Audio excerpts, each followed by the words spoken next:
All right, had to get in a quick leg workout this morning due to the fact that I had to get the COVID-19 vaccination, Pfizer. So I got to follow up on the 26th. So very happy about that. So I was a little bit under the gun to do this leg workout, which isn't a bad thing. Just had to exercise a little bit of ingenuity on this one. So started off with some straight heavy sets for not hammer strength. I'm sorry, for lying leg curls of the Nautilus variety. So if you notice in the stack in the background, I'm about 3 plates away from the entire stack, which ironically I have never done. And when I did try it, it didn't end too well. But today I felt pretty damn good. So I went ahead and stacked it out and got a good 7 reps. I was very happy. Not a whole lot of shifting in the hips, if any. 100% on my hamstring. So now I have the goal to really stack out any leg curl machine that I encounter. So felt pretty good about that. Moving on, leg extension. Nothing fancy here. Couple of warm-up sets of 25, and then just going for broke. I normally don't do single digits inside the leg extension, but with the load combined with the low rest periods, it put me in a precarious position of to where I started failing around 8 reps. Now keep in mind, I thought this session would be kind of a fed session. I had some things I was going to do. I was actually going to eat breakfast, but I ended up not eating breakfast. So this session was fasted. Bad move. But in any event, life called and I had to answer. That is not optimal. In fact, that's not even correct to do. So I would highly advise that if you're going to do any type of session, if you're not training early as fuck in the morning, to get some type of food in you and to make that food work for you during a workout. Right now it's 5:35. This workout was prior to 1 p.m.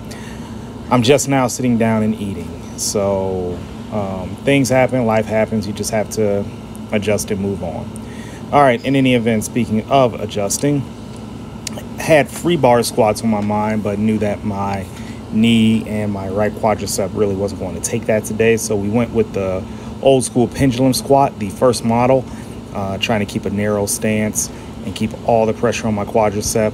The thing about this particular model is that it's very difficult to bottom it out. You will hit a stanchion. So, but I think that's in effect for a lot of the pendulum squats that are out on the market, or the Rogers Athletic squats that are out on the market. So worked up to a couple of heavy sets and then a back off set. It felt good to get a back up under this machine. In retrospect, I probably should have used some prime wedges to elevate my feet just a wee bit. As you can see, the heels are coming up. I like to keep my feet out in front of me slightly. While it does hit quads, it hits a little bit more hamstring as well. We're always trying to get that elusive drop that a lot of our favorite pros have or had at one point in their career. So when I'm doing this exercise, I'm thinking of a couple of people like Paul DeMeo. I'm thinking of the new guy, Jonathan Withers, who just won nationals last year. I'm thinking of those guys, Ronnie Coleman, things of that nature. So in any event, you just want to make sure that you're getting a full range of motion on any type of machine squat. At least go 2 parallel and just drive back up as violently as possible. A couple of other things, the bottom peg and the top peg serve different purposes. Bottom peg, more quadricep focus. Top peg, that's more hamstring focus. So as you can see, I put everything on that bottom peg. Next time, seeing that I have another week and a half of training left, I thought I only had 1 week. We're gonna go ahead and try to load up that top peg, just a little bit, and see what kind of fruit we can yield. Trying to keep the reps as steady as possible, trying to keep them effective, keep myself moving. But this was a little bit of a tough session. Staying covered up as well. In 89-degree heat, not the most fun thing in the world, but for me it's very necessary. Reason for that, I have a lot of clay to work with, and when I go into my recomp, I just want to stay covered up and sweat it out and things like that.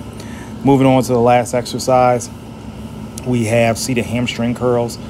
Usually I do 2 types of hamstring curls on my secondary leg day or my secondary hamstring back day. But today I just went ahead and added those in because I did want to put my hamstring under a stretch position, as it's been feeling a little bit funny. So we just went ahead and went with another contracted position exercise, which I found to be pretty effective. Again, this is one of my favorite seated leg curl movements on this particular machine, the Cybex machine, which was from the looks of it made in the mid to late 1990s. Probably one of the better leg curls on the market. So if you get a chance to use this machine, I highly advise that you do so. Also, if you get a chance to use any seated leg curl machine, what I recommend that you do is I recommend that you lean forward and you go ahead and just grab that far bar where you see just a little bit above my feet, and that way you can get a good stretch inside of your hamstrings. And you know, getting a good stretch inside the hamstring is half the battle. But today we just went constant tension, didn't worry about a stretch or anything like that. I just wanted to put all the pressure on my hamstring and keep it there. So thanks a lot for watching, guys. I really appreciate you. If you have any questions, please like or subscribe. I'd be more than happy to help you out and more than happy to pass along any advice I have. Later.